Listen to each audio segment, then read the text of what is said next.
Anuário Espírita de 1978. Társila do Amaral na psicoptografia. Psicoptografia.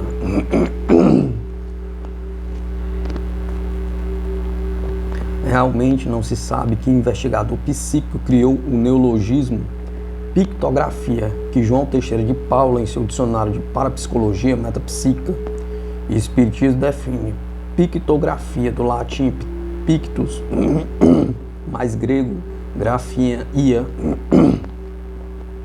faculdade hipernormal em que o percipiente produz desenhos ou pintura terrenos ou extraterrenos. A pictografia começou a acontecer na imprensa espírita a partir de 1975, quando a jornalista Elze Dubigras descobriu o jovem médium Luiz Antônio Gasparetto pictografando telas de artistas famosos desencarnados de um passado mais ou menos recente, principalmente pontilhistas, expressionistas ou impressionistas, como Marnet, Toulouse-Lautrec, Modigliani, Van Gogh, Matisse, Gauguin, etc. Outros mestres do pincel se apresentaram e o verbete criou um outro, psicopictografia, proposto também não se sabe por quem. Interessa dizer, a grande pintora brasileira Társila do Amaral lançou mão do recurso do fenômeno, ela que também foi um fenômeno. Era coisa de se esperar, como um pouco mais adiante se irá verificar. O jovem Luiz Gasparetto em plena atividade mediúnica.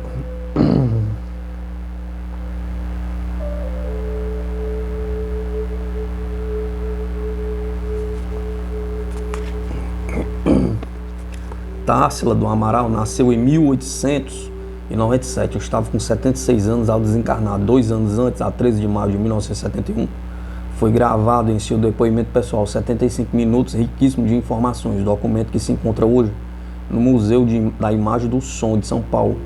Seus entrevistadores, com consciência de causa e inteligência óbvia, levaram aos primórdios de sua carreira, ao longo de um fascinante mundo de lembranças de seus primeiros passos no Brasil, com Pedro Alexandrino. Társila salta para a academia de Emily Renard, nos efervescentes anos de Paris da década dos anos 20. A sorte estava lançada, ela frequentou os grandes ateliês da época, tornou-se amiga de André Lute e Fernand Léger. Este motivou-a para a sua célebre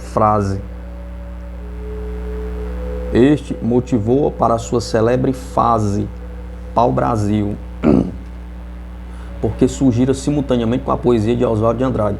Társila apresentou os temas brasileiros em leis de fazendeiro, sob forma aparentemente primitivista, em colorido forte, chamado caipira ou pintura de baú. Mas essa ingenuidade formal obedecia às normas do cubismo, permitindo a Oswald de Andrade referir-se à pintura como caipirinha vestida de Poirete, um dos grandes figurinistas de então. Na fase seguinte, antropofágica, os diversos elementos de sua pintura assumiram uma monumentalidade mágica que foi e fortemente colorida. Társila regressou ao Brasil e passou grande parte de sua mocidade entre artistas e escritores do movimento modernista brasileiro, tornando-se a sua presença extremamente marcante na cultura do nosso país. Társila do Amaral.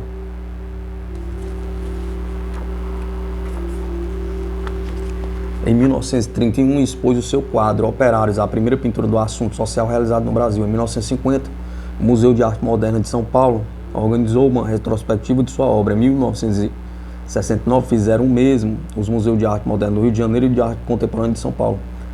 A 7ª Bienal de São Paulo, em 1963, dedicou-lhe uma sala especial. Em 1964, Társila participou da Bienal de Veneza.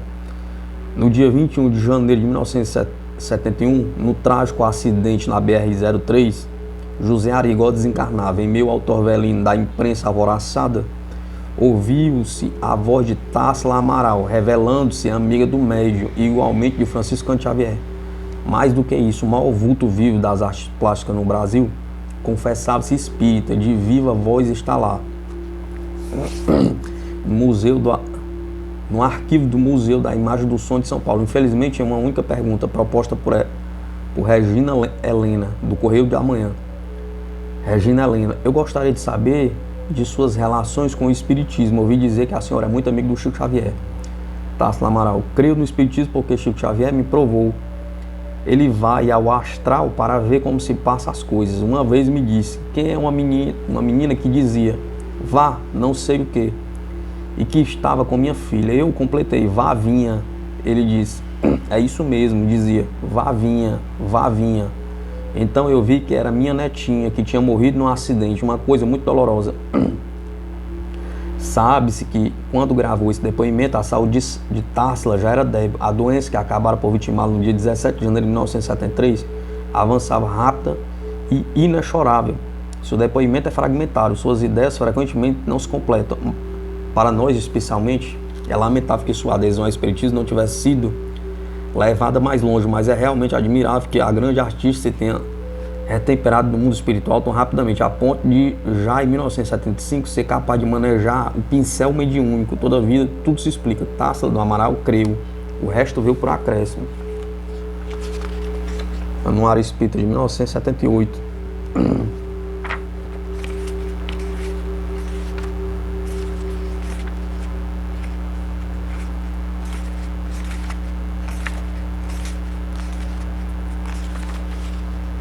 Música transcendental. Jacques Offenbach, 1819-1880, famoso compositor francês de origem alemã.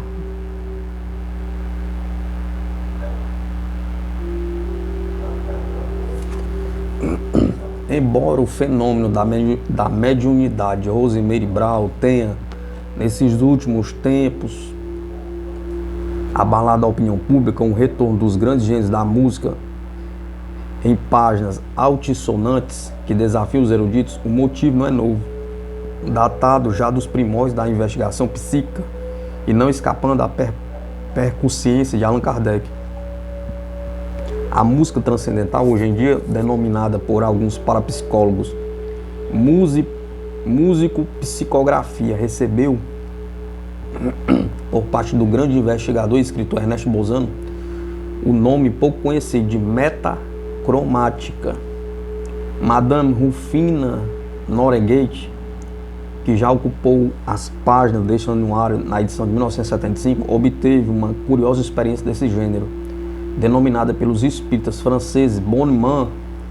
Madame Rufina Norengate, desencarnada em 1908, foi um elemento marcante nos círculos do espiritismo em Paris, onde exerceu forte influência. Logo em seguida a sua desencarnação, a Revista Internacional de Espiritismo Científico, em novembro de 1908, levou ao conhecimento de seus leitores o episódio ao qual iremos aludir. Em março de 1908, Madame Rufina participou de uma sessão que resultou em ser uma das últimas em que esteve presente. Eis como a distinta dama, a escritora, em seu tempo também denominada a decana dos espíritas franceses, narra a experiência. No mês passado, um sobrinho do grande compositor alemão Jacques Offenbach, desencarnado em Paris em 1880, o senhor J.R., professor de música da Alemanha, me foi apresentado. O senhor J.R. desejava aproveitar a sua permanência em Paris para estudar, com auxílio de médiuns, os fenômenos espíritas. Exprimiu-lhe todo o seu sentimento de não poder, no momento, indicar-lhe o endereço de nenhum desses preciosos intermediários entre os habitantes do espaço e da terra. Todavia, disse no decorrer da conversa, coloquemos as mãos sobre esta mesinha, uma mesinha redonda de 3 pés. Pode ser que algum amigo invisível seja atraído pela nossa conversação. Com efeito, um dos nossos colaboradores habituais veio acolher o Sr. J.R., afirmou que poderia desenvolver uma mediunidade psicográfica se ele quisesse prestar-se a isso, afirmou que entre nós havia perfeita harmonia de fluidos. Depois acrescentou: o seu tio Offenbach encontra-se presente. A conversa entre o tio e o sobrinho foi afetuosíssima. Meu tio, amas a música? Pergunta. O que fazes atualmente? Pergunta. Ainda tocas violoncelo? Pergunta. Área de além-túmulo, comunicada pelo espírito de Offenbach. partitura musical.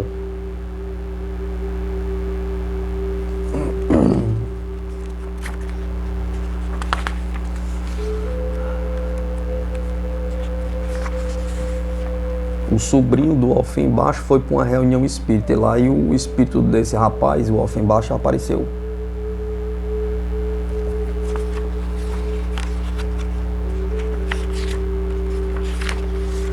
Então, na reunião mediúnica, ele continua, através do médium, um diálogo com o sobrinho dele. Eu executo instruções que faz a harmonia, disse o espírito. Creio inútil explicar que essa conversa tinha lugar por meio de pancadas vibradas por um dos pés da mesa, segundo o alfabeto convencional. Uma pancada para significar A, duas para significar, duas para B, três para C, etc. De outro modo, uma pancada quer dizer sim, duas para dizer não, três para dizer um sim muito significativo. Poderás tu compor uma melodia que seja realmente tua? Perguntou o sobrinho. Sim. Bemóis ou sustenidos? Pergunta. Tom maior ou menor? Pergunta. 4 sustenidos. Tudo maior. Imediatamente, sem hesitação, as notas foram ditadas, segundo a anotação alemã, isto é, por letras, foram ditas com vivacidade, sem correções, da maneira seguinte. Nós tínhamos as mãos sobre a mesa. O Sr. J.R. dizia as notas em voz alta, uma depois das outras, em alemão, e a mesa indicava quando ele devia parar. Essas notas, em número de 16, têm a ordem que foram recebidas. H.A. A nota alemã, C, corresponde ao nosso Dó, Ré e a Mi. Terminado as indicações, os sustenidos, terminado o ditado das notas, o Sr. J.R. perguntou, qual é o compasso? 6/8. Depois dessas indicações dadas distintamente por pancadas, a mesa, que parecia animada por uma força interior, nos arrastou rapidamente para o piano. O Sr. J.R. dividiu os compassos em 6/8, deu às notas o seu valor, sempre guiado por seu tio, e descobriu, nesse trecho, vindo do além-túmulo, uma pequena, porém bonita melodia. Acrescentamos que durante esse tempo o Sr. J.R. conversava uma das mãos sobre a mesa.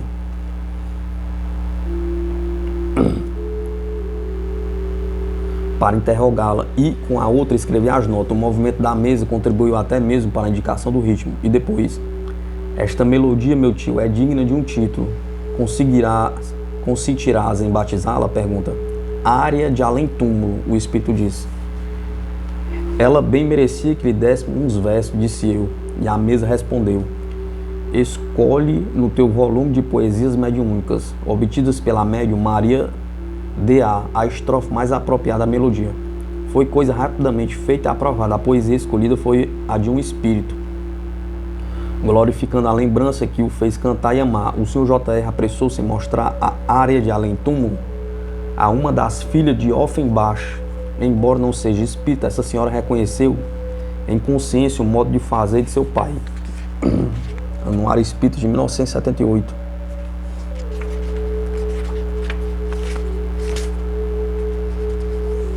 A primeira sociedade espírita, há 120 anos, 1/4/1858, Rua Martins, número 8.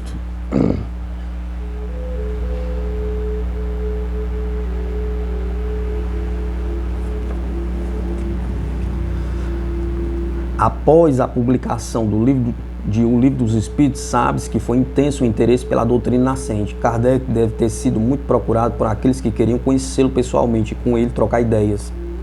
Ele próprio relatou que já realizava reuniões às terças-feiras, há 6 meses, em sua residência, a Rua dos Mártires, número 8. Atuava como médium, principalmente a senhora Hermann de Fox, e cerca de 30 pessoas ali compareciam movidas pelo grande interesse em torno das questões tratadas. Lá não raro comparecia príncipes estrangeiros e personagens de alta distinção. Como era crescente a procura pela reunião, Kardec e seus companheiros chegaram à conclusão de que deveriam organizar uma sociedade. Alguns dos frequentadores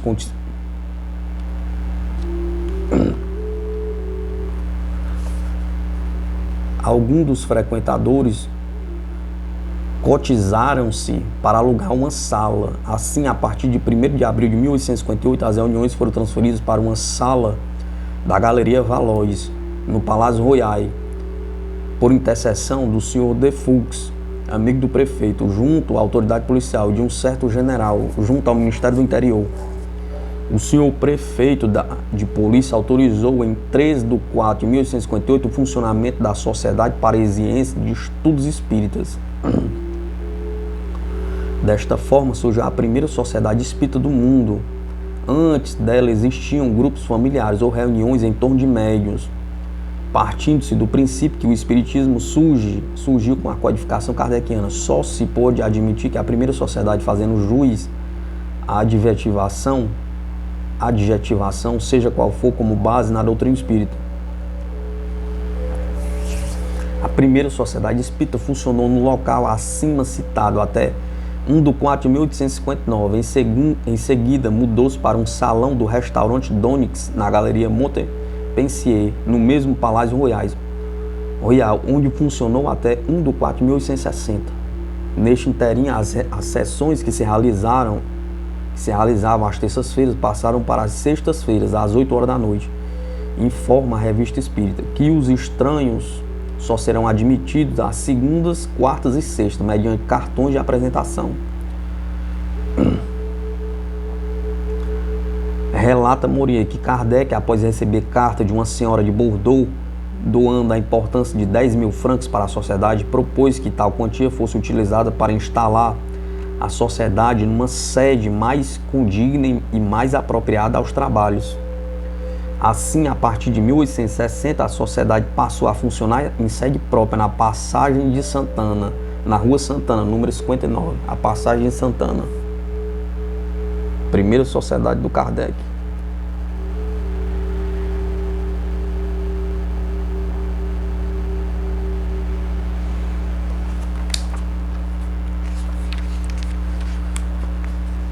Os locais na atualidade. Na oportunidade de uma estadia em Paris, procuramos localizar a residência onde Kardec viveu por volta de 1856. Rua dos Mártires, número 8, segundo andar, fundos 12. Aí teve início a reunião que originou a primeira sociedade espírita. Kardec residiu bem no início dessa rua, a qual nasce atrás da igreja de Notre-Dame de Laurent. O Palácio Royal está situado entre o Palácio de Louvre e a Biblioteca Nacional, sendo ladeada pelas ruas Valois e Montpensier. A poucas quadras dali está a Rua de Santana, onde se ergue a Passagem de Santana.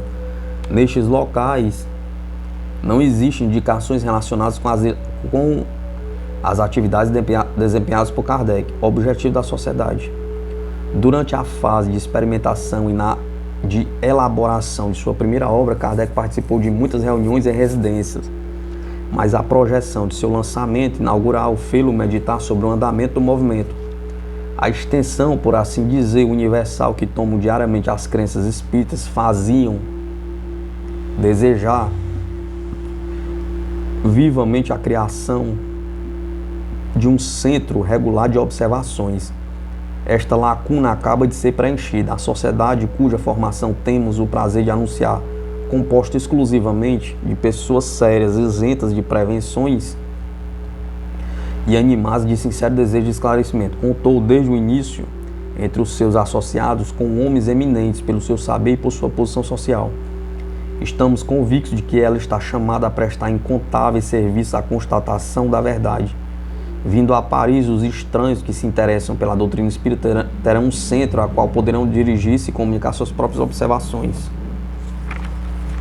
O objetivo da sociedade não é apenas a pesquisa dos princípios da ciência espírita. Ela vai mais longe, estuda também as consequências morais, pois é principalmente aí que está a sua verdadeira utilidade.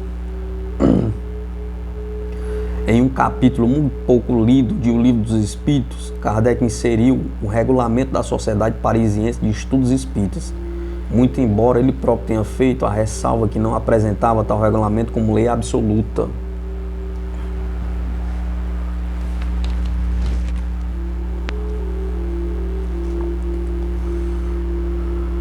É muito interessante o estudo sobre aquilo que Kardec, o codificador, julgou como bom para a sociedade espírita pioneira. Ainda sobre o objetivo da sociedade, encontra-se no artigo 1 do citado regulamento.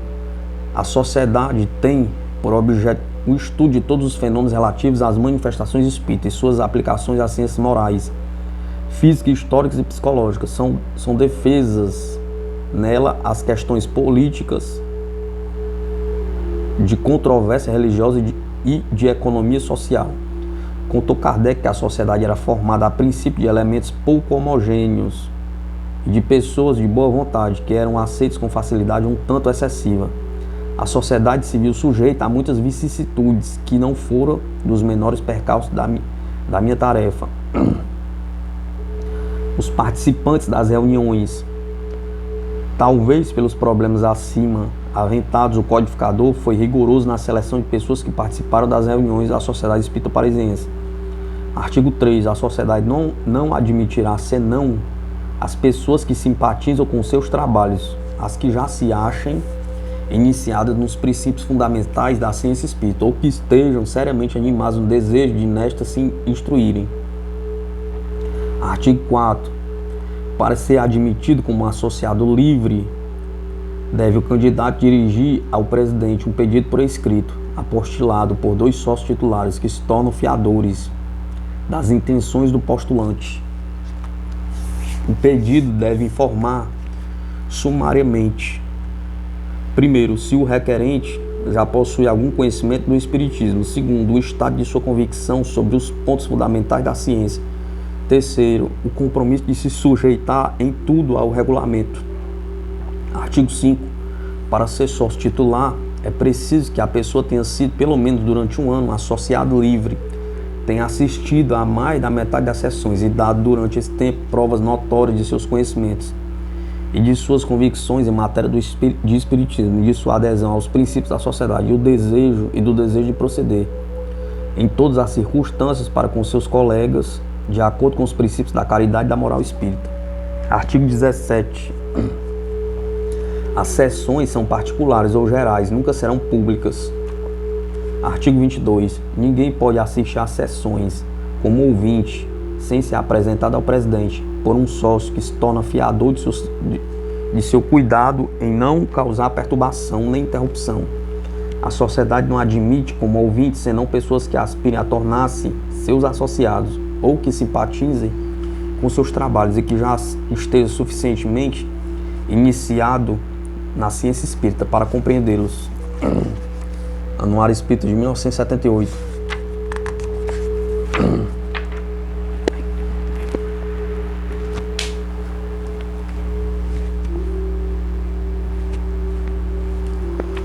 O exemplo da Sociedade Espírita Parisiense, nos trechos acima citados do regulamento,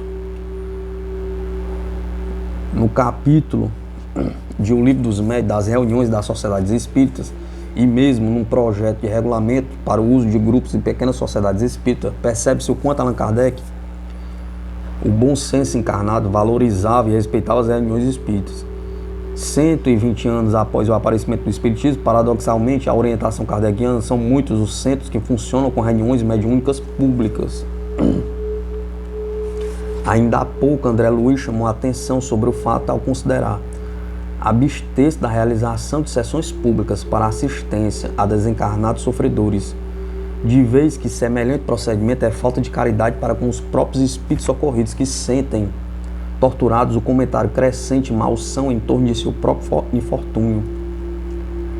Ao ensejo dos 120 anos da Sociedade Espírita Pioneira, tornou-se muito oportuno o estudo das obras de Kardec e principalmente de suas diretrizes na Sociedade Espírita Parisiense.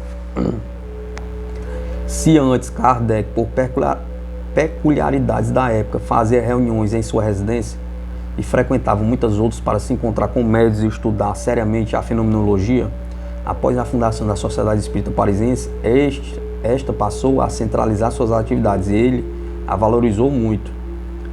A Sociedade da Revista Espírita, desde a informação inicial sobre a fundação da Sociedade Espírita Parisiense, registrada na Revista Espírita de maio de 1858, Kardec sempre procurou manter informados seus leitores sobre as atividades da sociedade. Em junho de 1859, anunciou para o futuro anunciou: para o futuro publicaremos regularmente o relato das sessões da sociedade. Contávamos fazê-lo a partir desse número, mas o excesso de matéria obriga-nos a adiá-lo para a próxima edição. Os sócios residentes fora de Paris e os membros correspondentes poderão, assim, acompanhar os trabalhos da sociedade. Com efeito, a partir do número de agosto de 1859, a revista passou a publicar o Boletim da Sociedade. No mesmo periódico, lê-se que Kardec relutou em aceitar a reeleição para o cargo de presidente da sociedade, mas, por insistência dos amigos e por unanimidade, foi reeleito. A revista também publicou vários discursos de Kardec por ocasiões de encerramento e de abertura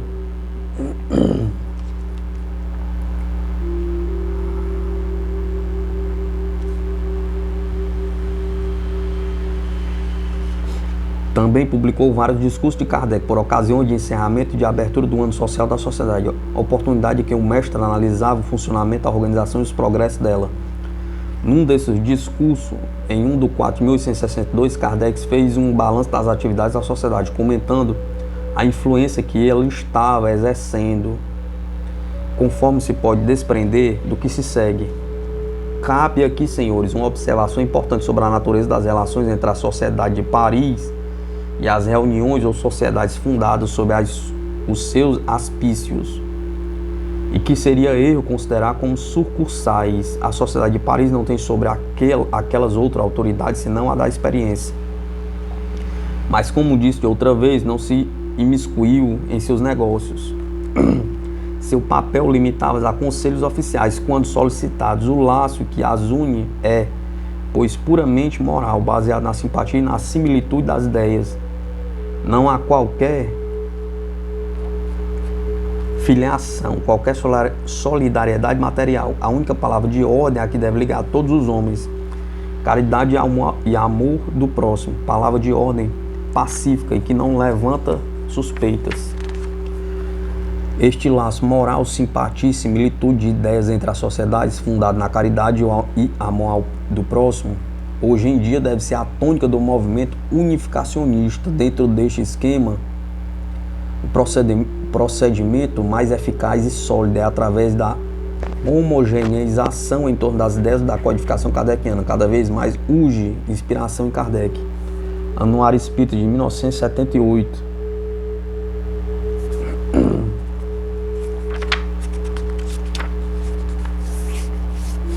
Centenário de grandes vultos espíritas. Antônio de Souza Lucena, Pedro de Camargo Vinícius, nascimento 7/5/1878, Piracicaba, São Paulo. Desencarnação 11/10/1966, São Paulo. Dedicou toda a sua vida à divulgação do espiritismo, educador de grandes médicos. Em seu torrão natal, antes de transferir-se para a capital, durou 3 décadas. Durante 3 décadas, trabalhou intensamente pela difusão das luzes evangélicas segundo a doutrina espírita. Em São Paulo, a sua atuação foi sempre marcante. Fundou com Tietre Diniz Sintra, em 1938, a primeira escola para a evangelização da infância e juventude. Em 1939, tornou-se um dos diretores do programa radiofônico espírita, levado ao ar diariamente pela extinta Rádio Educadora de São Paulo, e passou a ser um dos conselheiros da Federação Espírita do Estado de São Paulo. Ocupou o cargo de diretor-gerente do jornal O Semeador por mais de uma década. Em sua bibliografia constam os seguintes livros: Na Seara do Mestre, Em Torno do Mestre, Nas Pegadas do Mestre e Na Escola do Mestre. Recentemente, a FEB publicou O Mestre na Educação, uma seleta de seus artigos que versam especificamente a questões da educação a lume do Espiritismo. Foram 88 anos de vida terrena, inteiramente dedicada à causa da educação e do soerguimento moral dos seus irmãos de humanidade por um mundo melhor. Pedro de Camargo Vinícius.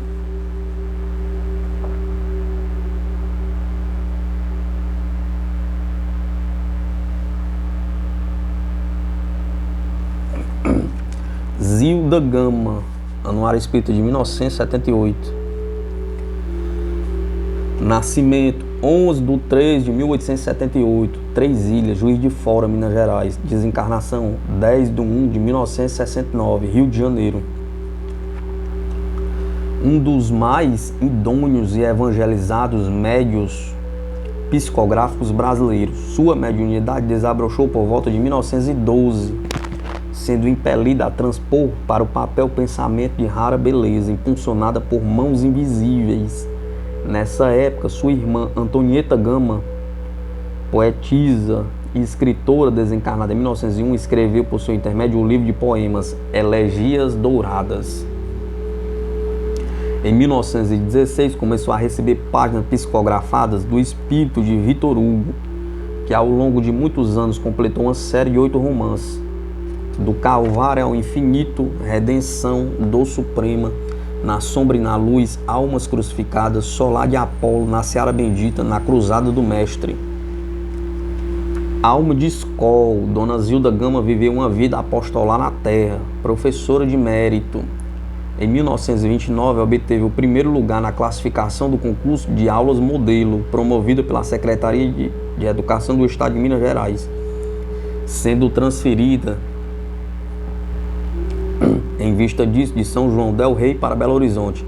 Aí exerceu o magistério até 1939, quando se jubilou.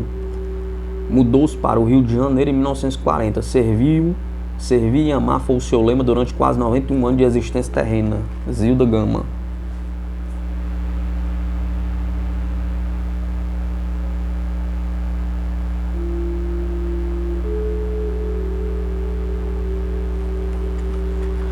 Jonas Botelho, nascimento 12/3/1878, Niterói.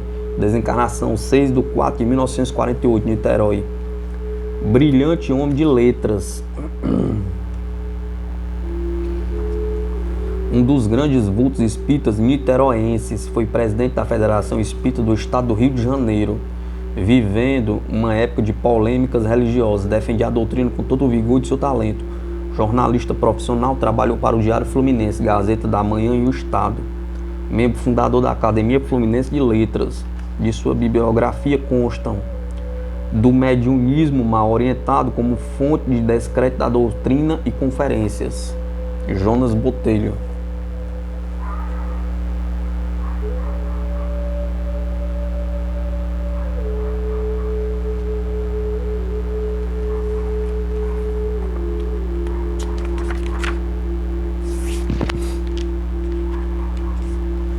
Basílio Martins Peralva, nascimento 29/11/1878, Chasteiro, província Galícia, Espanha.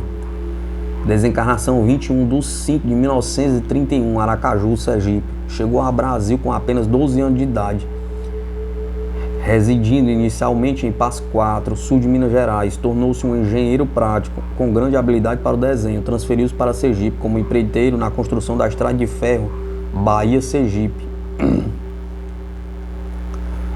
Tomou conhecimento da doutrina na cidade de Buquim, Sergipe, através de leituras. Nessa época, desabrocharam-se-lhes várias faculdades mediúnicas, notadamente a de cura. Fez-se, a partir daí, verdadeiro missionário, atendendo a todos com a maior solicitude, obtendo grande índice de curas. Desenvolveu uma grande atividade no campo doutrinário como doutrinador, conferencista imbatível polemista, com argumentação falada e escrita, tornando-se um autêntico pioneiro espírita em terras sergipanas. Basílio Martins Peralva.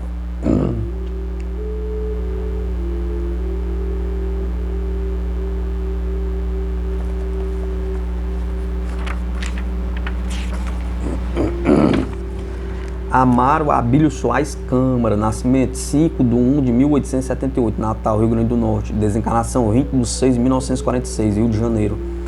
Esposa da grande média educadora Adelaide Augusta Câmara, mais conhecida pelo pseudônimo Áurea Celeste. No desempenho de sua nobre missão, o Dr. Amaro foi o companheiro devotado de todas as horas. O casal Câmara e outros confrades fundaram em 1927, no Rio de Janeiro, o Asilo Espírita João Evangelista, notável obra de caridade. Panis Iotopoulos, nascimento 30/11/1878, Confortos, Grécia. desencarnação 7/12/1965, Atenas, Grécia. Criminalista grego, antigo professor da Universidade de Atenas, aceitou a doutrina espírita em 1899, em Roma, quando pôde observar fenômenos como as mesas girantes, realizadas por um estudante, seu companheiro de quarto. Tomou parte em vários congressos espíritas. Em 1937, fundou com alguns confrades a Sociedade Metapsíquica Helênica, mais tarde denominada Sociedade Metapsíquica de Atenas, a qual presidiu até a sua desencarnação. Fundou um jornal espírita grego intitulado O Mundo da Alma e escreveu vários livros sobre espiritismo. Era membro correspondente do Instituto de Cultura Espírita do Brasil, em Atenas. Correspondeu-se com eminentes espíritas brasileiros, entre eles Carlos Embaçaí e Caiba Schutel. Fausto Lex, nascimento 18/12/1878, Amparo, São Paulo. Desencarnação 11/8/1950, São Paulo. Professor de reconhecidos méritos, lecionou em vários estabelecimentos do ensino e trabalhou na seção da História do Museu Paulista. Depois de aposentado, passou a frequentar assiduamente a União Federativa Espírita Paulista. Integrou o Conselho do Instituto Espírita de Educação, da qual Vinícius era presidente. Poeta e articulista, professor Fausto Lex deu muito de suas energias em prol da divulgação das verdades espíritas. Anuário Espírita de 1978.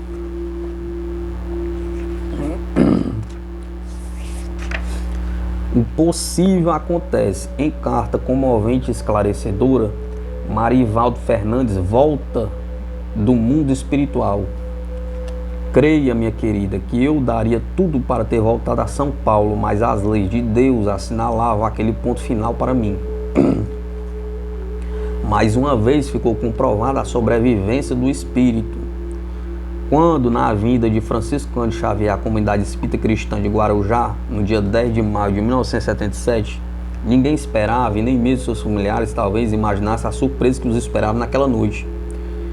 Marivaldo Fernandes, o campeão das pistas brasileiras, desencarnado na tarde de 18 de março deste ano, juntamente com José Carlos Passe e Carlos Roberto de Oliveira no desastre aéreo em Mariporã, no estado de São Paulo, vinham trazer suas palavras de conforto aos presentes familiares e amigos através da psicografia de Chico Xavier, que os visitava naquela data. A dita que a todos emocionou, quer pela presença daquele espírito que tanto queria, quando encarnado agora, despojado do corpo físico, quer pelo conteúdo da mesma, que demonstra a condição em que ele se encontra, passados apenas 2 meses do desencarne. No texto observamos as constantes citações de espíritos amigos que o socorreram, bem como descreve com sabedoria todo o ocorrido com eles, inclusive o recolhimento para restabelecimento em hospital da espiritualidade. Nick Lau, da esquerda, citou Carlos Passa em seu livro Fórmula 1, com um dos melhores pilotos do mundo. Agora, no mundo maior, o Passe vai se guiando bem na recuperação necessária, escreveu Marivaldo.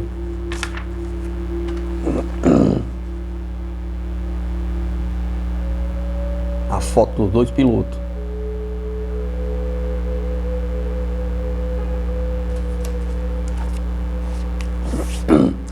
Querida mamãe, Vera, meu pai, meus amigos, Deus nos abençoe sempre. Estou aqui sob o auxílio necessário. Pássaro mal emplumado que ainda não sabe distanciar-se do mundo.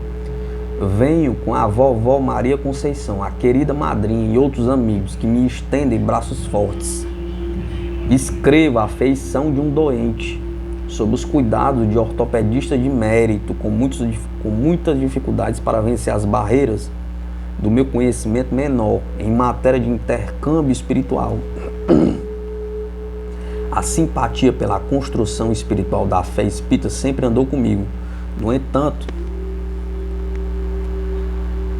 a militância noutros setores não me permitiu uma entrega total a este campo de estudos. Aqui me encontro, porém, positivando a verdade dos ensinamentos de que esta casa se faz intérprete.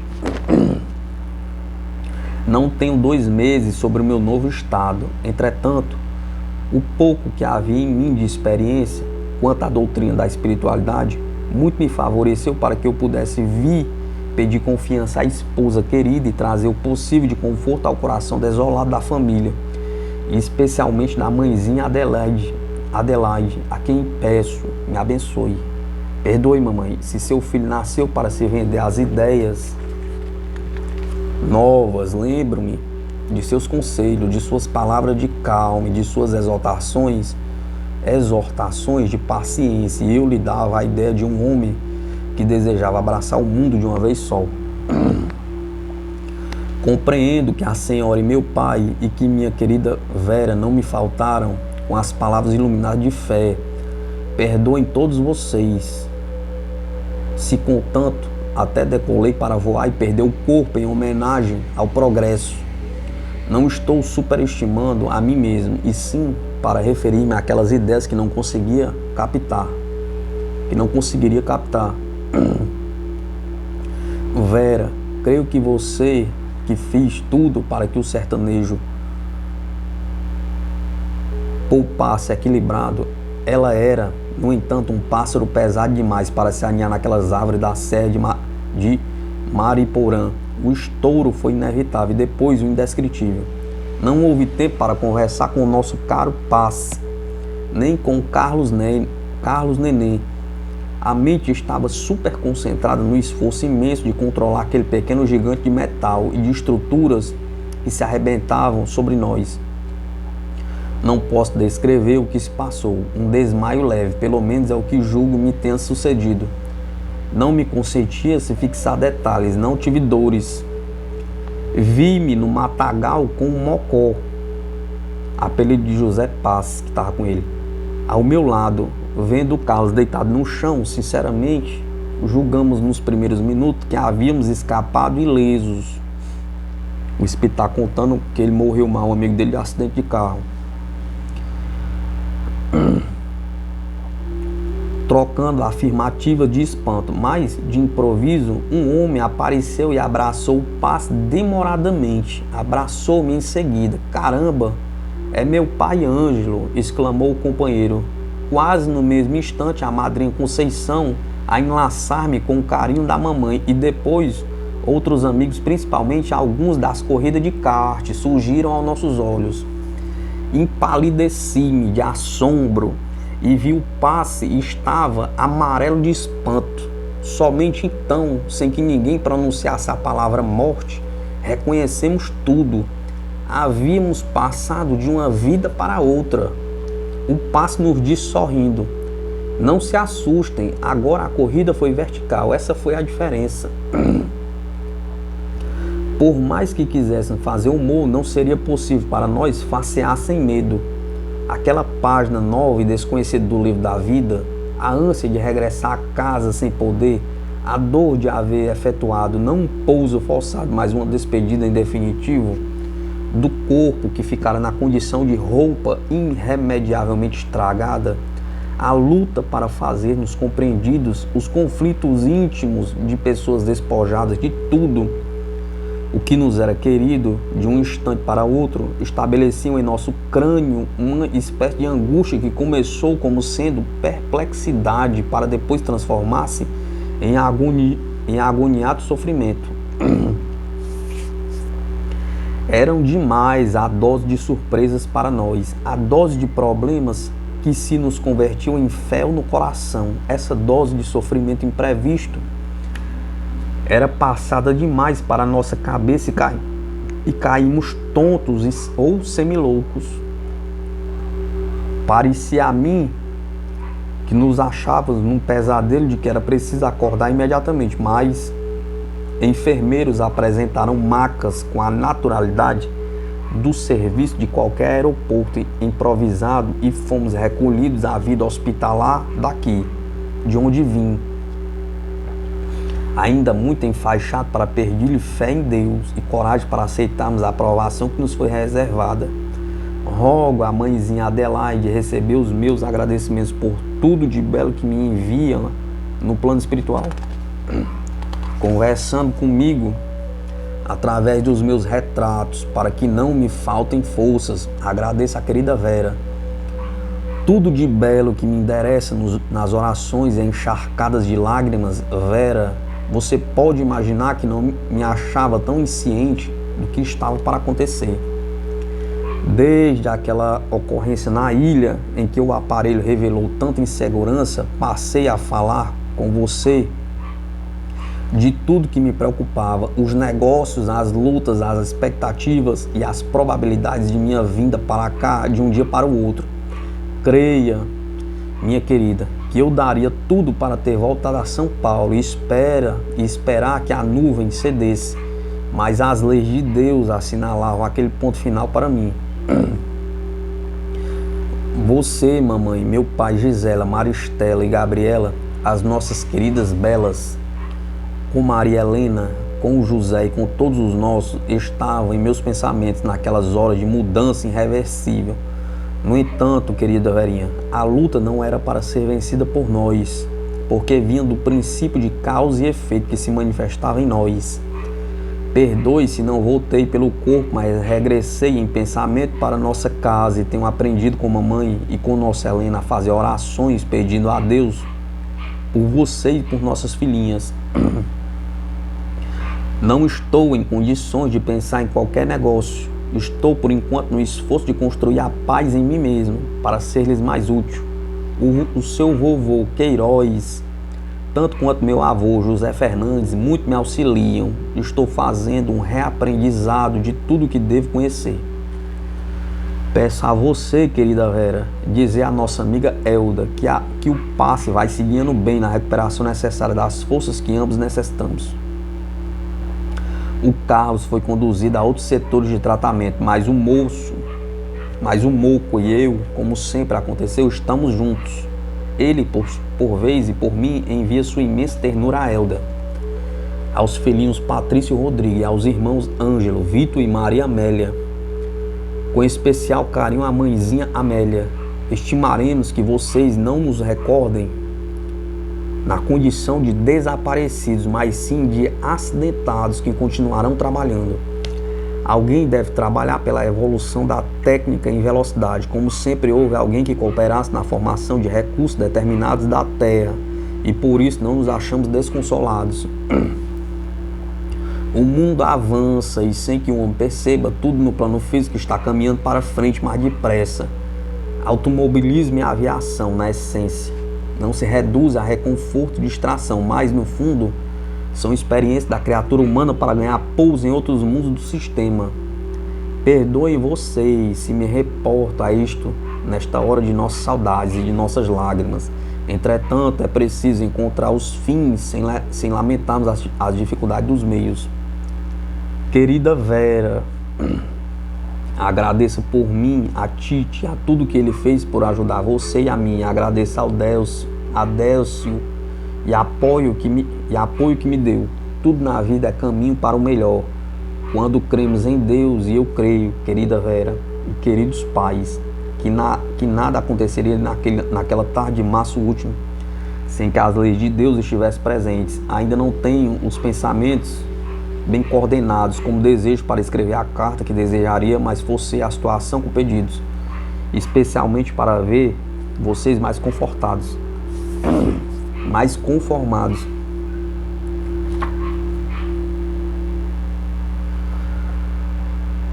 Mãezinha, guarde a sua fé, traduzida no bem aos semelhantes. Suas mãos são as de um anjo bom, distribuindo amor ao próximo. Peça a nossa Helena continuar apoiando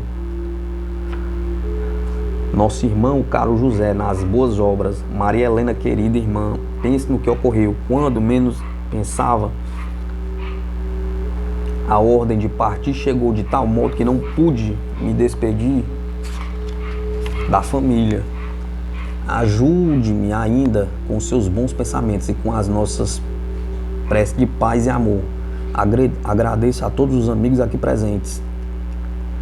Vera e mamãe, peço que me perdoe se vou terminar. Não tenho mais forças. Fiz muita força para não escrever chorando estas páginas. Tenhamos fé em Deus. Os problemas que deixei serão perdoados por vocês, os meus familiares queridos. Quis talvez ampliar os meus passos e agora vocês me auxiliarão a torná-los mais curtos. Agora, Vera, estou fazendo o máximo para ter tempo de pensar. Preciso pensar, querida Verinha, o que você tanto desejou que eu fizesse enquanto aí me achava. Não estou tão feliz como desejava, porque estou especialmente sem vocês, mas não estou infeliz, porque tenho vocês no coração. Agradeço ao José quanto me auxilia no reajuste de minhas posições e das posições que foram minhas, e agora meu amigo reconhece-me, mas seu irmão infinitamente reconhecido. Mãezinha Adelaide, meu pai, abençoe o filho que continua necessitando de carinho de todos.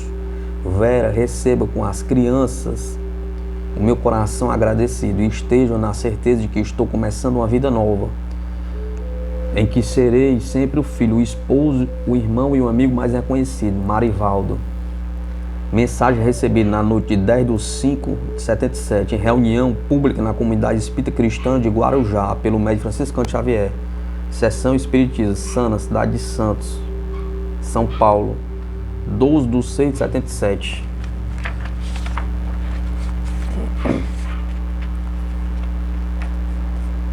A foto do piloto que morreu em um acidente de carro.